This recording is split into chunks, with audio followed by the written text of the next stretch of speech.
আজকে তোমাদের দেখাবো চিংড়ি মাছ দিয়ে কচুরলতি। প্রথমেই একটা আম পাতা দিয়ে কেটে রাখা কচুরলতিগুলো কিছুটা ভাপ দিয়ে নেব, যাতে গলায় না ধরে। ততক্ষণে একটা বড় সাইজের পেঁয়াজ কুচি করে, কয়েকটা কাঁচা লঙ্কা চিড়ে আর কিছুটা রসুন থেতো করে নিয়েছি। ভাপানো লতিগুলো থেকে জল আর আম পাতাগুলো ফেলে নেব।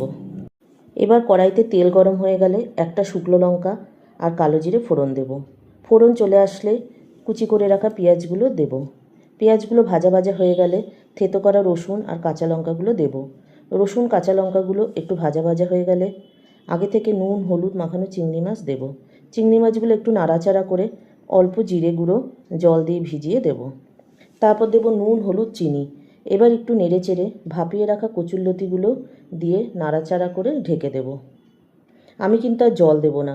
গ্যাস কমিয়ে ঢাকা দিয়ে দিয়ে কিছুক্ষণ রান্না করলেই লতিগুলো পুরোপুরি সেদ্ধ হয়ে যাবে এবং তৈরি হয়ে যাবে দারুণ স্বাদের চিংড়ি মাছ দিয়ে কচুরলতি। লাস্টে বলি, তোমরা কচু জাতীয় যে কোনো জিনিসই আম পাতা দিয়ে একটু সেদ্ধ করলে আর গলায় ধরবে না।